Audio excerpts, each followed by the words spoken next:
All right, we're live. I kind of want to play the theme music. I'm remembering in this moment again that I would really love like a cool ass weekly update EOSIO ChirpCast variant. So yeah, this is cool. Let's get something. But for now, right? I guess just roll with Old Faithful. We'll roll exactly. To the three people that are already watching, by all means, say hello, leave a comment, leave your wax. I want to give away some NFTs today, so make sure you comment your wax count.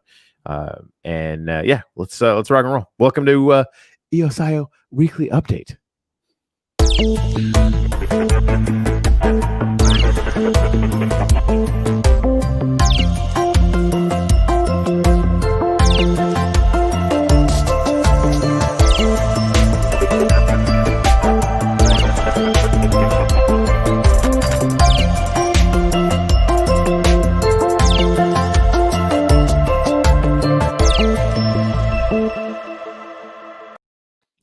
All right, so welcome to Thursday morning. Every Thursday morning, 9 o'clock Eastern Standard Time, Jimmy and I do a breakdown of the news in the EOSIO space, which of course is not just EOS, but all things Wax and Telos and every other freaking kind of EOS software related thing that's out there, and there's so many of them.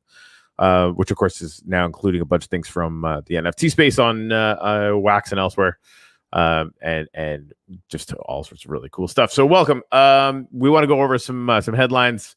Mostly, I just want to say today on Thanksgiving, I am grateful that it would appear that this cycle's bull market has begun. Bitcoin kind of tapping on the front door of its all-time highs and pulling back a little bit. What's really fun, I don't know if you've seen this, but like when on DMs at Facebook, everyone's like, oh my god, like, this is it, this is Bitcoin going to its thing. And I keep thinking, like, if you go back to the last cycle, you know how many people gave a shit when it hit 1,000 for the second time? Like 10. Like the amount of energy was tiny. People are like, why aren't people paying attention to the news? It's because no one cares. Bitcoin's been here before. Just the same way that it was when it hit 1,000, the same way it was when it hit 100, and that same sort of psychology is going through people that bought in at the last all-time high, or like maybe selling to, kind of get their money back or whatever. And everybody who has seen more than one 4-year cycle or has looked at the history of this is the very, very beginning of things getting interesting. So calm down, buy the dip, and chill the fuck out. Yeah, it's going to be interesting to see like what happens, right? Like, so I spend a lot of time listening to things on the way to, my day job and stuff like that. And the last week, things have really picked up. Like you've got, yeah. I don't watch any news at all. Like I detest the news, but I do, watch other people show me clips about what happens in the news when it's cryptocurrency related, right? And you've got like, certain people coming out and saying certain things, which is kind of cool. But at the same time, I don't know whether like it's just because I'm different, but it seems a lot quieter than the last one in 2017 to me. And this is why, like, this isn't 2017. This is 2016, right? This is early 2016. Yeah. Okay. Fair enough. I see what you're saying. That's what I'm trying to say. Like when Bitcoin hit 1,000 again, and I remember this, like Bitcoin hit 1,000, in 2013, 14, whatever it was. Right. And a few years later, it hits all time high again. And everyone's like, oh, that's interesting. I guess Bitcoin's not going away. And that was me kind of before I started trading or anything. It's like, oh, that's interesting. Right. And then it hit 2,000. Right. So it would be like 40,000 now. Right. It hit 2,000. I'm like, well, this is ridiculous. I didn't think it hit 1,000. That's crazy. Now it's at 2,000. All bets are off. I kept thinking about it in terms of like, this is like a really powerful stock. And so it might go to 1,000, but it's not, maybe 1,500, but it can't possibly go to 10,000. Right. Like that was still in my head back then because I was still thinking in terms of like what I understood as things you could buy and then the price would be variable. Right. It was a really, really sort of thin understanding of what is actually happening. And I think the people that got in this last cycle, or especially the people who got in late that last cycle, there's more people I think that are starting to come to understand it. Obviously, PayPal news is really, really huge. There, for anyone who doesn't know, PayPal is going to be offering Bitcoin and potentially a basket of other cryptos, not only to buy and sell, but to offer to. Right, like they'll be able to take payments from millions of businesses to people. It's huge news, right? But yeah, So go ahead. No, I'm just saying, like, that's huge, right? Like it's taking the world that we know of, like, there's good and bad points to it, but it's taking the world that we know of good and of decentralized, banking, decentralized finance, and putting it into the mainstream. I mean, they're not going to do it the same way as us, but it's good if you're us. Right. It's not. It's like when big companies started doing internet stuff, right? Like they're not doing internet stuff the way that the rebels were doing it in the beginning, but it's still going to change the world. Yeah. And I think that this cycle, it really, really is. Like, it's super, super early. The news is not catching up because there's no news. Bitcoin hitting all-time high again didn't cause that much news last time, like a blip, right? But not that much. People that have been around a while know that it hitting the all-time high again is just the beginning.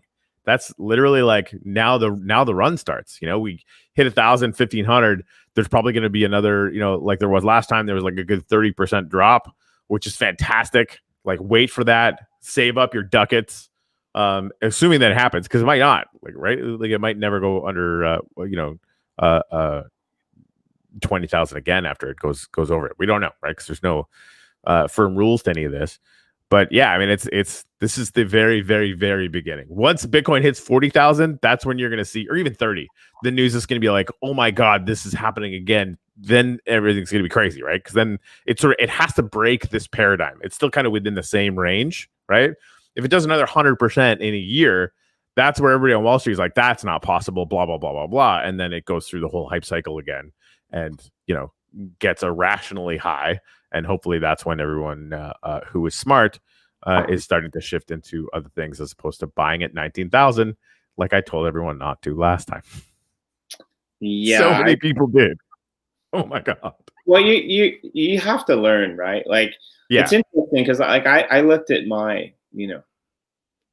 I think it's inevitable that when you get into crypto, and this is actually more so for EOS, I think, than any other place in the space, but it's pretty bad for Ethereum too. When you get in, like, it's like playing like Pac-Man, like where each dot is like a shitcoin. Like, you just accumulate so many shitcoins, and it's like, and then when when the bubble inevitably pops, like multiple times, because it does, it's not just one pop. It's a cycle, so it's going to keep doing that over and over again. You look at, like, the ghosts pop up, and you look at your wallet, and you're just like, wow, like why do I have this many, like, shitcoins? Like some of the shit coins I have aren't even listed on exchanges anymore. Like, it's like, are these projects still, like, happening? But I checked, like, I looked, last week, and I'm kind of like, hey, wait a minute. Like, I thought this was dead, and it's already kind of starting, like, where people are diversifying their funds. What's interesting to me is it's not really affecting the EOS ecosystem that much yet, right? It's affecting a few of the other chains, like WAC. We were talking about that earlier before the show. But yeah, I think it's going to be really interesting to see, like, and that's the thing, right? Like, EOS is no longer a stable coin. I mean, because it hasn't moved in ages, and it actually moved last week. Right? Yeah. I was gonna actually take a look, because I think even calling EOS a stable coin is, it's not a stable coin, obviously, but, like, well, no, but even as a suggestion, it's really problematic, because I think it's probably beaten the market this year, like the normal markets, right? So, like, what's stable to us in crypto is, like, super crazy compared to the bottom. March of 2020, it hit 175, and it just topped out again. Oh, it hit major resistance. No wonder it pulled back. It hit major resistance at 370. So it like did almost 100% this year, and we call that a stable coin because we're fucking crazy people. Right? Yeah. Like if that kind of swing in the normal markets would be a coup. It would be the biggest thing that has ever happened to anyone ever. Yeah.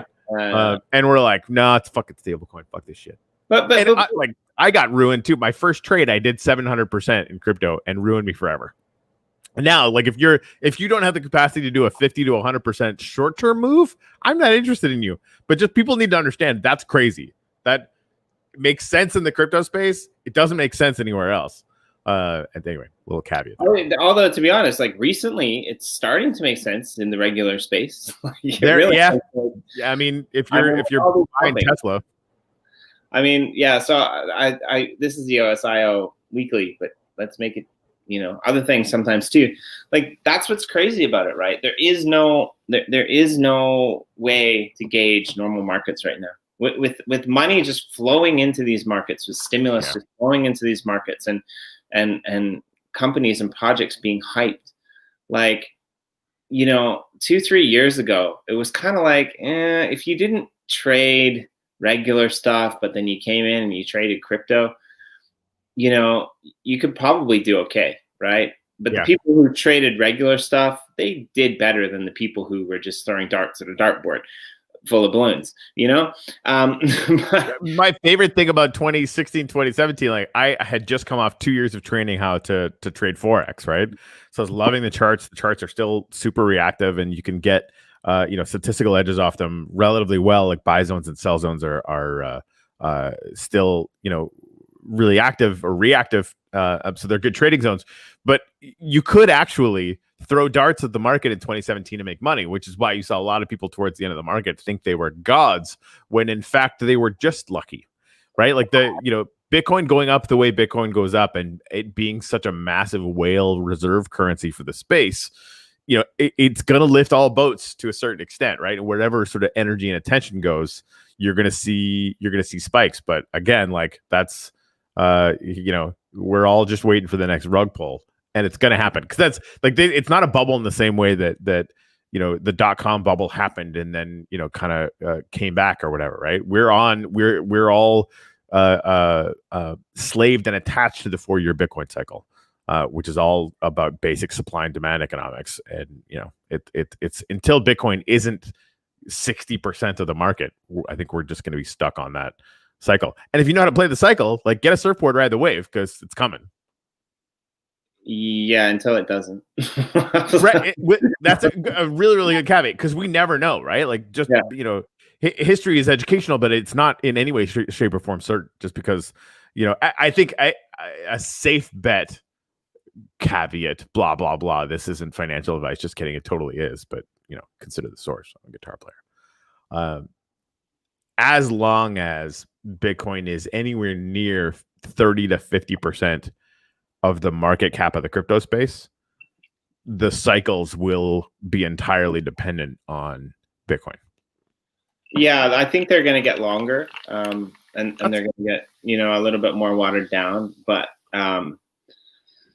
yeah, I mean that's what's exciting to me about Walk One. It's like love them or hate them, they're pretty much too big to fail. I mean they have 100. I think it's 140,000 Bitcoin. Yeah. Well, and so I wanted to talk about this a little bit too, because if we have been gently critical of Block One, and the fact that they're not doing what we would do. They're obviously not supporting a whole lot of projects operating on mainnet, which is how they got all their money, selling the EOS mainnet token, that kind of thing. So there's I think some really fair constructive criticism that can be leveled. But if I was them, okay, we're sitting on 140,000, whatever you said, Bitcoin. Do I want to start investing in projects when Bitcoin is on the bottom, or do I want to have a riot, like hold through one Bitcoin cycle? Because that's the thing. Like if Bitcoin 20x's from here, which it can totally do, right? Now their power, instead of 4 billion, it's 100 billion, right? and now they can throw money at wherever the fuck they want to, and it's a very different scale than where they're at right now. Well, I was thinking today, like, so let's say Bitcoin hits all projected targets, and we're sitting somewhere between $100,000 and $300,000 by the end of this cycle, right? Yeah. On top of this cycle, which is, you know, what people seem to be thinking. You know, so if they catch it right, like $100,000, they could buy back a lot of EOS and burn it. They won't do it because that's market making. But I mean, like, imagine if they just did that, right? Imagine if they, like, you know, they're not going to do that. But this is. So you said your little spiel. Let me get mine out, right? Because yeah, we're gently critical of Block One, right? And I have some really good friends in the space that are really upset, like to the point of, like, you know, hating what is going on in the EOS space right now. I don't like, you know, the fact that there's, you know, VC funding on Ethereum. And I don't really like the fact that, like, there seems to be no communication between Block One and the EOS community. And part of the reason I liked EOS was because I didn't have to deal with all this shit that was happening in Ethereum at the time. But it's the same thing happening in EOS now as was happening in Ethereum at the time, you know, 3, 4, 5 years ago, right? A little bit different because there wasn't this massive ICO funding type of thing. But for me, what annoys me more, why I'm gently critical of Block One, is what annoys me more is people coming into the space and thinking that the world owes them something. Like people coming in here, like I'm 100% open and honest about the fact that I don't know shit, man. I mean, like, I'm like Socrates in a nutshell, man. I don't even know, like the only thing I know is the shit that I don't know. Like, that's like, you're loosely aware of the holes in your game. Like, all right, fair enough. I'm a horrible trader. Like, you know, I like talking to people. I like researching projects. I like, you know, getting my hands dirty, doing a lot of things in the space. But, like, I don't really know shit, you know. I can figure out shit. I can learn shit. But there's so many people in this space that just waiting for somebody else to make them $1 million, right? And here's my thing, right? If you haven't made yourself $1 million in the real world, then why do you think just because you found Bitcoin or EOS or Ethereum before 95% of the population that you already deserve to be rich? If you're not building something, if you're not constructing something, if you're not doing something, in my opinion, you should, like, maybe do shit, you know? And this is actually a permaculture principle. It's like, I actually got thrown out of one of my first permaculture, you know, things, like one of my first permaculture workshops, because I was the critical guy. I was always the guy who was being critical about, you know, what they were saying. Like, the world's not going to accept that. The world's not going to just, like, change agriculture and plant food forests, right? And the guy is basically, you know, who was running the platform, he looked at me, he's like, you know what? Like, I've been putting up with this for like 30 minutes. He's like, if you want to be here, be here. If you don't, shut the fuck up and get the hell off my property. I think that's time that we take a break. So we took a break, and, you know, I walked outside and I had a smoke, and he came to me and he's like, look, you know, I'm sorry I snapped, but here's the thing. If you want to change the world, you need to build a model for change. And that, since he told me that, resonated all through my permaculture stuff, all through my cryptocurrency stuff, all through my education stuff, everything that I've done since that moment in time. He was completely right. Most of sit around thinking about how other people are not making us happy in love, how other people are not making us rich, how other people are taking something away from us. The people who are truly successful in anything, and I'm not talking about successful billionaires, successful companies, the people who are truly successful are the people who look at things, think of things, and build models for change. And there's a ton of innovation. There's a ton of amazing projects that are happening in EOS and EOS.io right now that Block One is not supporting. And that's the only thing that they're doing that pissed me off. I don't care about the token price. I don't care about the fact that, you know, they're not doing things that they said that they were going to do. I don't care about the fact that they're supporting EOS.io chains as opposed to EOS chains. What I care about is that they're not really supporting anyone, and we don't know why. But that as annoying as it is way less annoying to me than all of these people in the crypto space that think that they should be rich because they bought a token and have done absolutely jack shit since they bought it. Yeah.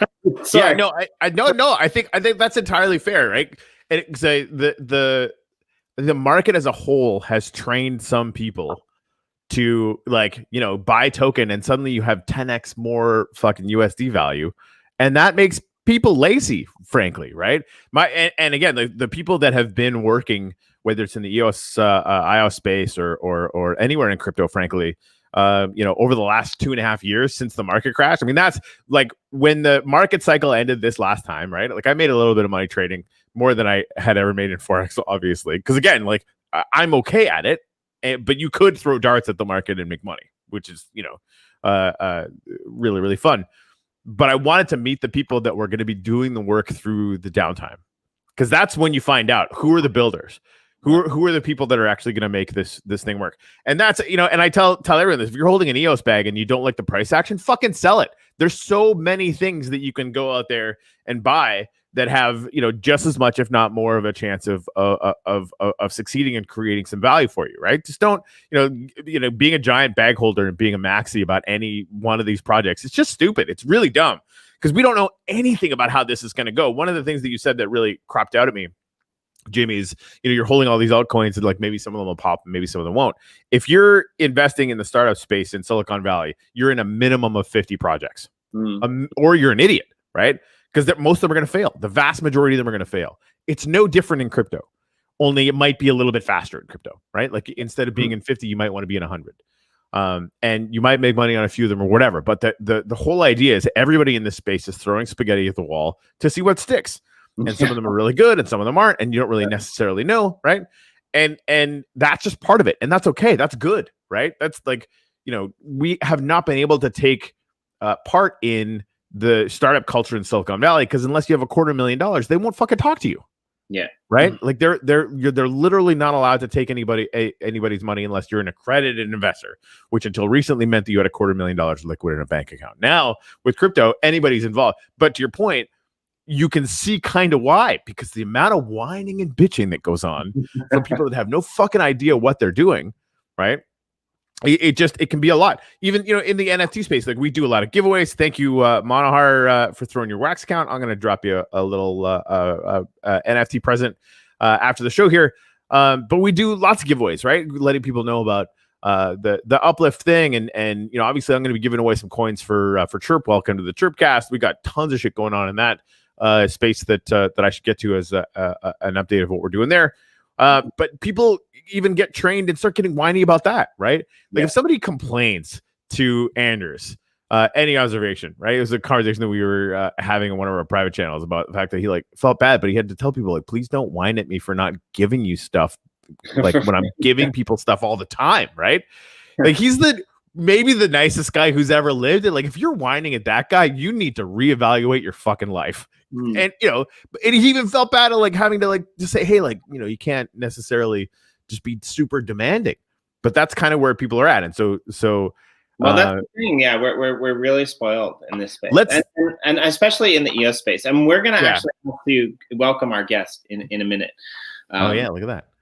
One thing I wanted to touch on really quickly, because we were going to talk about uplift, and we barely even talked about the two things we wanted to talk about. We didn't talk about the two things we wanted to talk about. It is what it is. So we'll get Adrian on here, but one of the lessons I just learned from MBlue, you know, and it goes directly counter to this. Instead of kind of doing the race to the bottom lowest common denominator, he's playing the Bitcoin card, and all of the prices for all of the crates coming out of Uplift for Series 1 are going to double. The prices are doubling on December 6th, which I think is really freaking smart. Anyway, we got Adrian from Wombat here, whose camera should be working pretty soon. What is up? Nice. Welcome, Adrian. That's tight. Thanks for having me. Great being with you.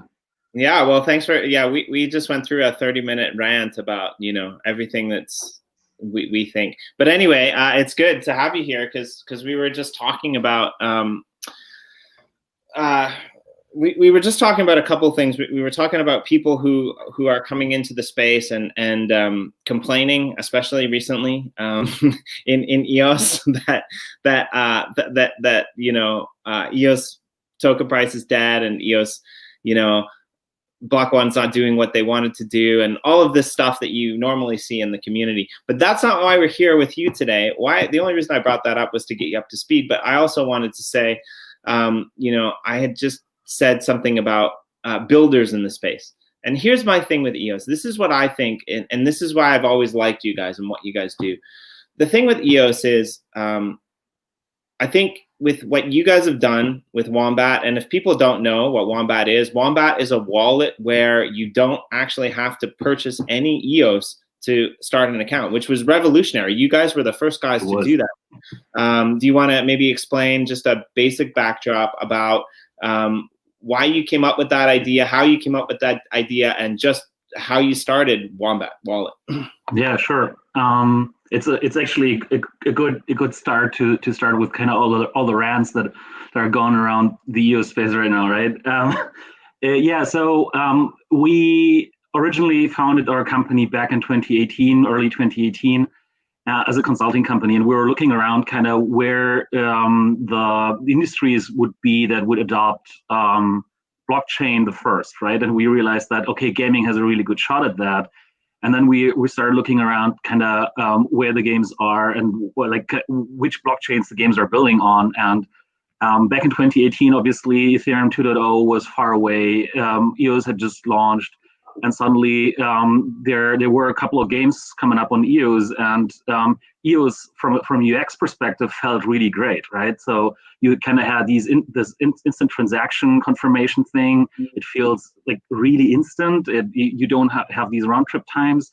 But the onboarding was a real pain in the ass, right? Back in 2018, and until we launched Wombat, basically, it took me about a week to get an account. Right, because you needed to buy EOS first, then you needed to buy an account, you needed to stake EOS, you needed to buy RAM and all that kind of stuff. And we said, okay, why is nobody automating this? Because once people are in, the experience with EOS actually feels almost like there is no blockchain. It almost feels like this is like traditional web, right? And so this is how we came up with the idea of Wombat, right? We wanted to make onboarding, first of all, super, super simple. And so we launched Wombat in June last year, and this is basically how we got started, right? Everyone is getting a free account on EOS nowadays, on Telos as well, and can just get going immediately and can just start playing the games, start using whatever dApps they want. Yeah, and you guys have really cool interface, I think, too. And sorry, go ahead, Corey. No, I launched the joke token Shipple back a year and a bit ago, right? And with the CPU crunch, we had a community of about 1,500 people, give or take, and it died. There was we couldn't do any transactions, and we had mostly crypto noobs, so nobody's gonna go in there and figure out how to do any of the CPU. And it wasn't until Wombat started coming out and started doing the free transactions that people started to notice and basically started to use Wombat instead. So it would literally solved the biggest market problem that we had in the EOS.io space. The second that I was able to subscribe and get some more transactions out of it, I did it because it was just smart. It was really good. So I'm excited that you're here, that we can chat with you about this, because I'd love to find out kind of what the state of play at Wombat is right now, and we got to hear about Womplay, what's going on with Womplay. Sure. Do you want to dive into that already, or shall we stick with Wombat for a minute? Let's stick with Wombat. You guys came into the space. You recognized one of the biggest problems. You created a wallet that solves that problem. How is just the wallet space going before we move on to Womplay? Yeah, we're obviously suffering the same problems that everyone's suffering when they come into the EOS space right now, right? There's basically too little going on, too few dApps being built, right? And specifically up until DeFi came onto EOS, and by the way, DeFi and EOS is really great as well, right? The UX is just so awesome. If you use DeFi Box, there's nothing compares to that. This is like the best DeFi experience that I've ever had is actually on EOS. So that's why I'm happy that we're in this space and supporting that. And I think that there's a ton of value that we can bring to users through exactly that DeFi stuff, right? This is really cool. But especially after you said it, right? After the CPU price spike last year in November, I think that many projects have actually abandoned EOS because suddenly transactions were not like 1,000 times cheaper than on Ethereum. They were only like 5 or 10 times cheaper, so they were almost comparable. Right. It was basically almost the same. But anyone who had built on EOS was very wasteful with transactions, right? So everyone was like, let's do everything on chain. We were the same, like we were doing the same stuff, right?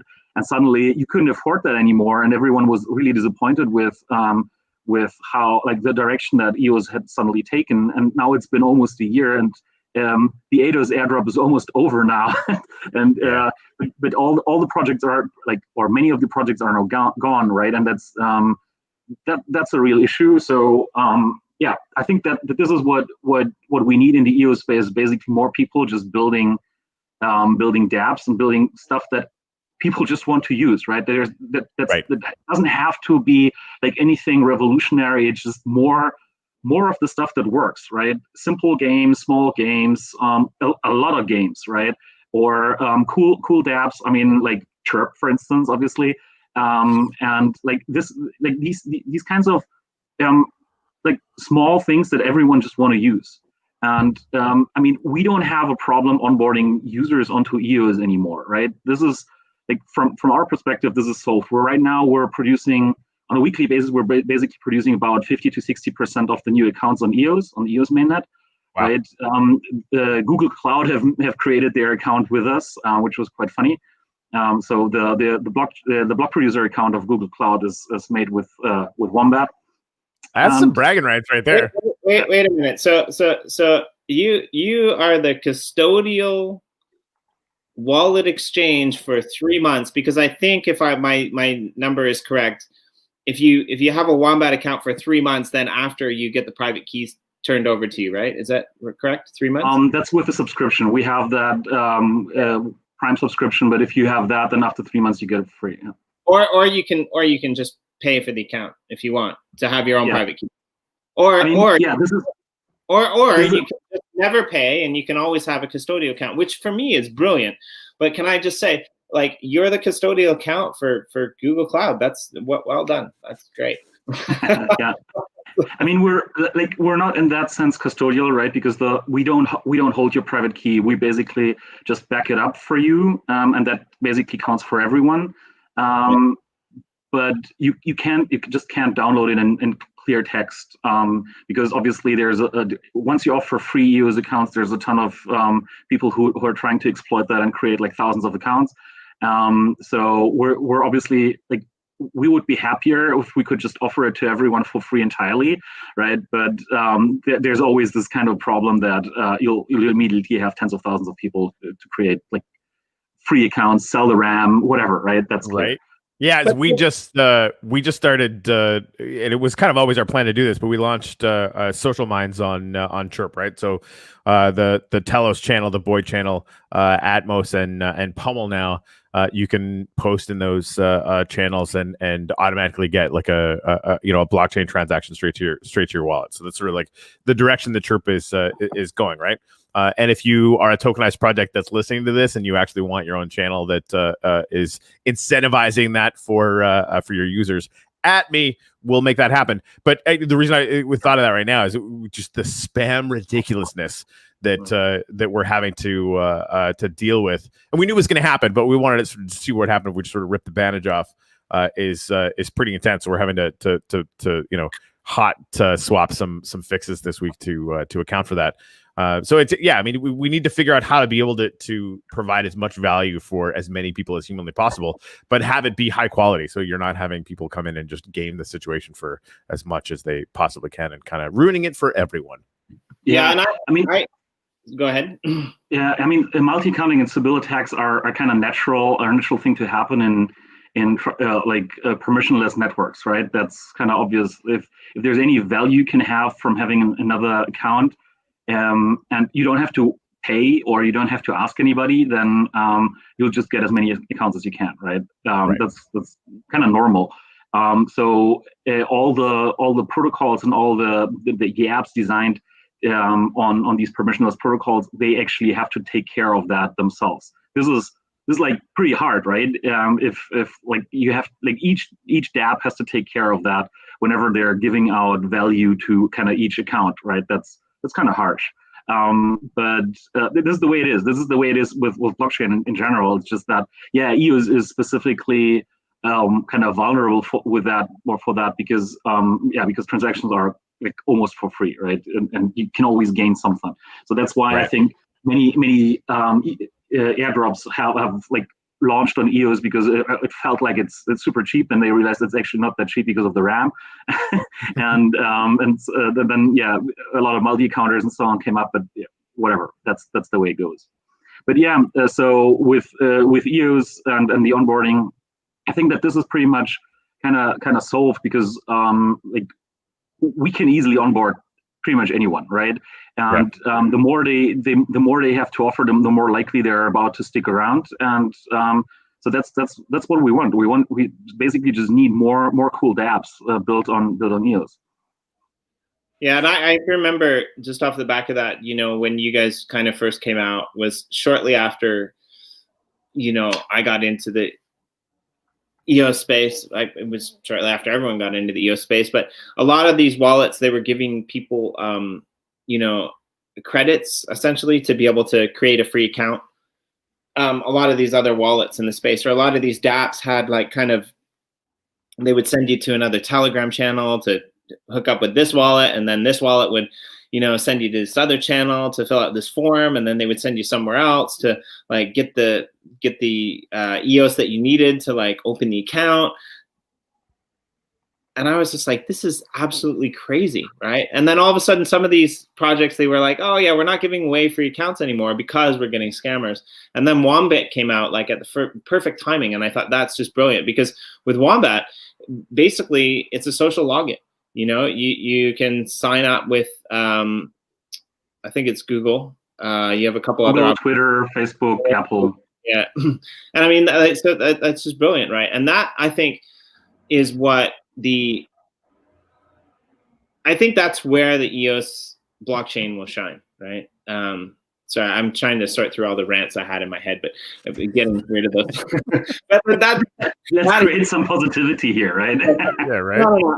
That is where the EOS blockchain will shine, right? Like this is ahead of, maybe with the exception of one or two other blockchains in the EOS iosphere.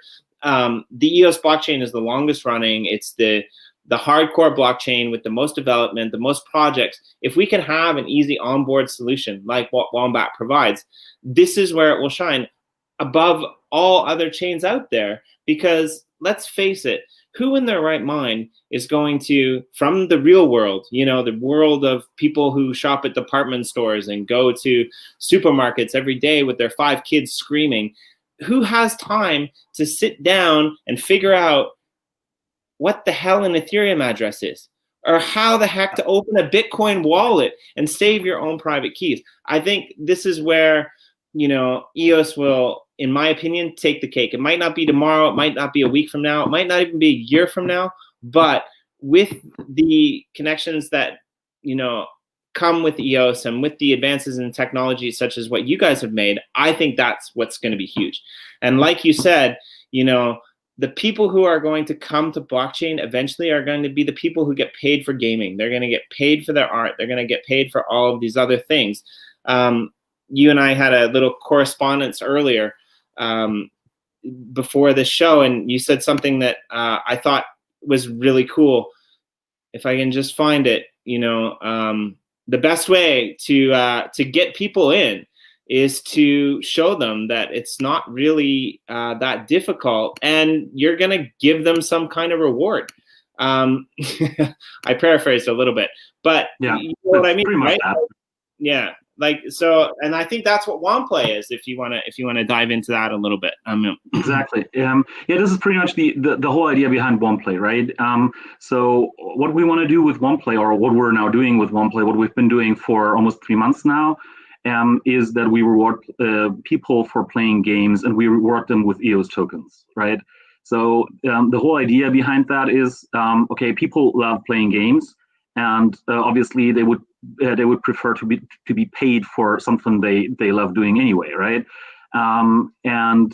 With blockchain and with EOS in particular, we can actually pay out really small amounts. So even if people have only played a few minutes and they would only get like a fraction of a cent, it's possible for us to settle that through the EOS blockchain, right? Obviously, fractions of EOS are still, like the smallest fractions are still fairly big compared to like other blockchains and their smallest units of account, but it's already really tiny amounts, right? And these settlements, these transfers are cheap, and they're almost instant, right?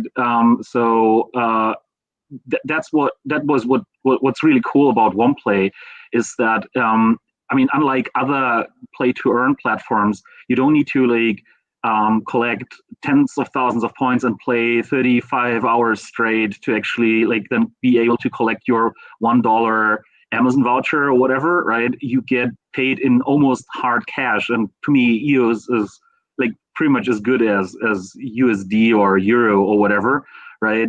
Because you can basically exchange it everywhere. You can there's so many exchanges where you can exchange it for fiat, right?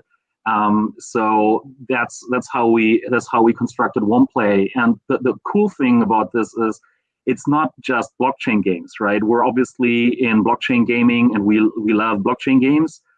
We also have Chain Clash, our own game, but here with OnePlay, you can actually play games that are non-blockchain games that are usual, like AA and AAA mobile games. Right now, we're focusing on mobile games. So we've got like Forge of Empires. We've got some of the biggest publishers on there. If you kind of scroll, or go to show all, you can see all the games that we currently have. So we're listing new games every week. We just launched Empire 4 Kingdoms yesterday. We have like I said, Forge of Empires, some games that you like might know from from the ads and like in Germany we even have TV ads for Forge of Empires and stuff. Wow. But we have some of the biggest EOS-based games, right? So you can see Upland and some of the most usable and nicest blockchain games that run on EOS, like Prospectors and so on. So wow. This is crazy. And so you basically get paid, so get rewarded with $1 for downloading games and playing them. So every minute of playtime will count. It always kind of depends on the integration at hand, obviously. And then you can redeem those $1 for EOS tokens once a week. And you see that $1,500 prize pool that's up tomorrow, right? So we run these cash out events once a week, but we also have challenges where you can win EOS directly. So you could see when you scroll down, you could see that there's an Empire 4 Kingdom challenge up now that runs for 2 weeks. So the first ones are the fastest people to actually reach level 30 in the game. They will share a prize pool of 50 EOS and stuff like that. So and people get actually paid in EOS directly to their wallet, right? And we can basically set up a Wombat Wallet for them right on the spot, and they don't have to worry about where do I get an account. They basically just get their Wombat account right away. They can then download Wombat, restore their backup from our usual backup basically, and start spending right away. That's awesome. So you mentioned $1. Is that just an internal marker for you guys, or do you guys have that on the blockchain? No, we don't have that on the blockchain at the moment. We wanted to kind of have kind of a means, especially in the beginning, where coins we're doing exactly the same thing with coins on Chirp. The goal is to potentially do that, but we basically wanted it to stay as nimble as humanly possible. So it makes sense just to have it internal for now. Yeah, and the whole point here was actually that they're non-transferable, right? So that they kind of are a marker for your progress in the games and how much time and effort you've spent. So you shouldn't be able to buy them. It's basically the whole philosophy behind that. Is that you shouldn't be able to buy and transfer them, so that we know, okay, you're a person who has spent time in games, right? And it kind of serves as a little bit of proof of work. And this is something that we'll be able to do awesome stuff with if we build that well. Yeah, that's exactly what we're going with as far as coins, right? We want it to be sort of proof of social work. Yeah. And now, granted, like we're sort of tacking on, allowing other tokenized projects to sort of incentivize their own communities doing their own channels and stuff. But the philosophy, I think, is sort of leaning in the same kind of direction.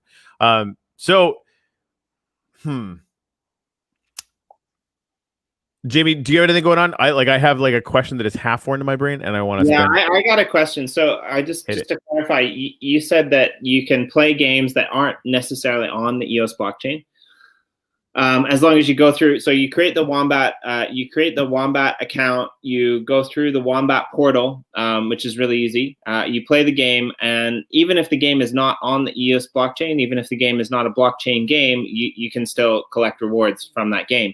By your playtime. Is that correct? Yeah, so it's even easier than that, right? So you basically just can sign up with OnePlay. You don't need to download anything. It's just oneplay.io. It's a web-based application, so you just sign up there with your social account.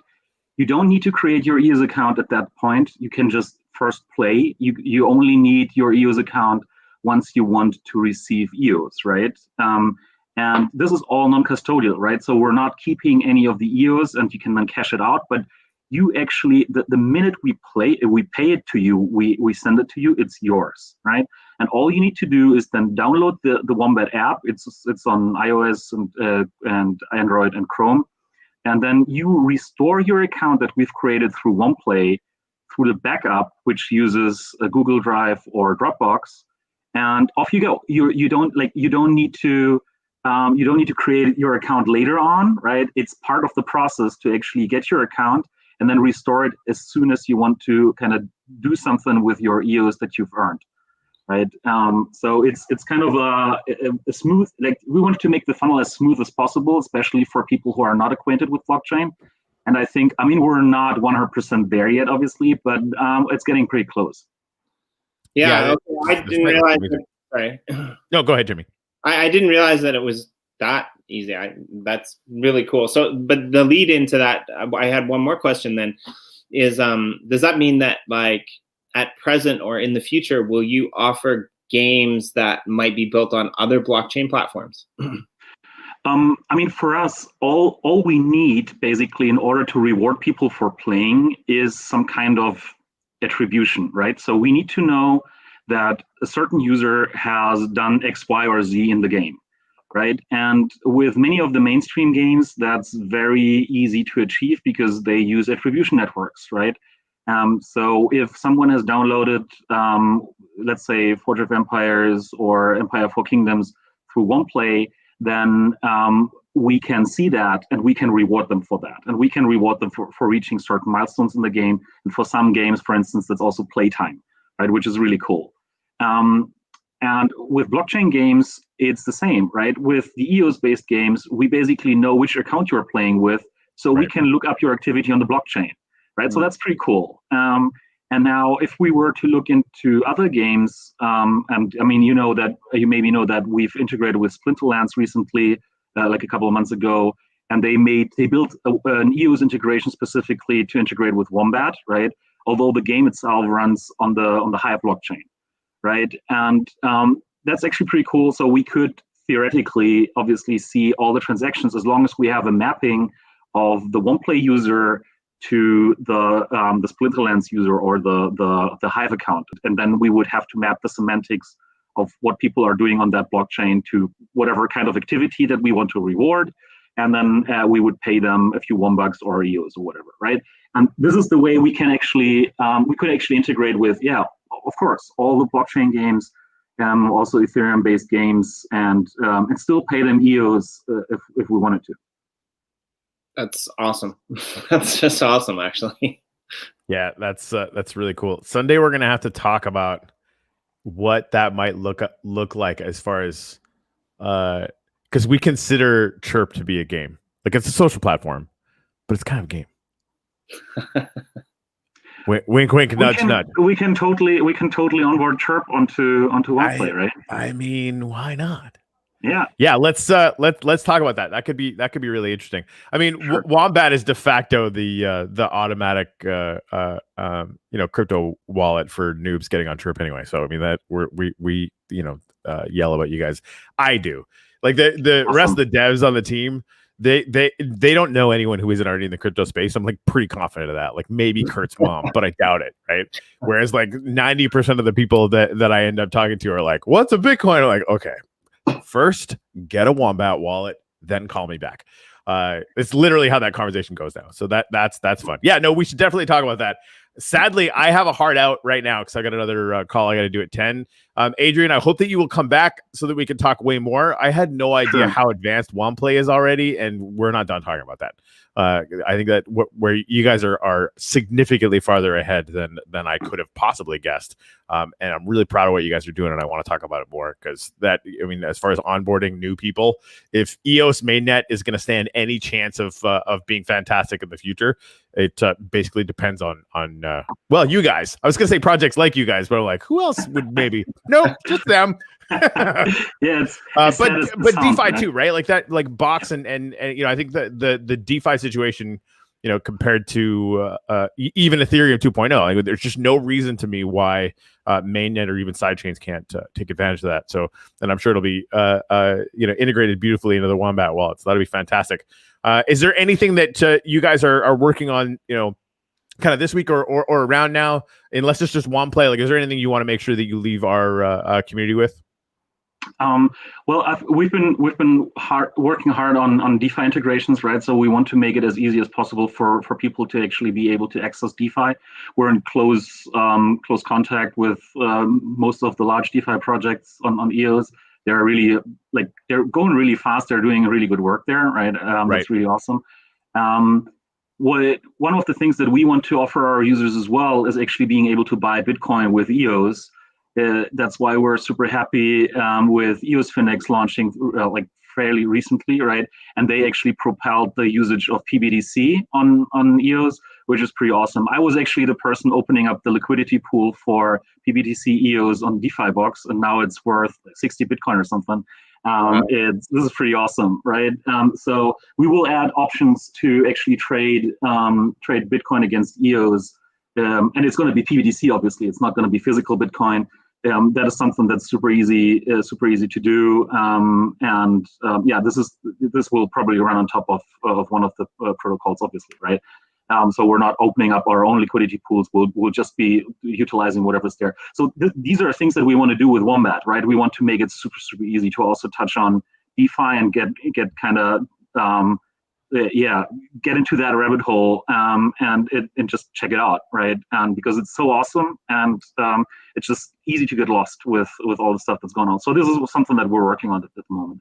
Well, I kind of have a feeling that maybe we're going to have like a quarterly review or something from Wombat on the show. Honestly, like let's book it. Not only that, Adrian, and I'll chat with you and Jimmy after. I'd love to get you just for a full episode of ChirpCast just to do a deep dive on the history of Wombat and stuff. Just the more I learn, the better I like it. And I'm really sorry, guys. Yeah, I got a call I have to get to in 2 minutes here, but thank you so much for coming on. Thank you so much for for what you guys are doing for the EOSIO community. Like, literally, if it wasn't for you guys, Schipul would literally be dead. And pretty soon, we're actually going to be integrating Schipul onto Chirp, and that's just because like Wombat woke it up. Like, there's still enough of a community to make it worthwhile. So that's going to be fantastic. Again, if you know a lot of tokenized projects. If any of those projects want to have a little community channel on Chirp, let them know. And let's definitely talk about ways to do some integration, because I think that would be sick. Like, awesome. Let's do that. Fantastic. All right, guys. Thank you so much for coming on. We'll be back next week at 9 o'clock Eastern Standard Time for another EOSIO weekly update. Ciao.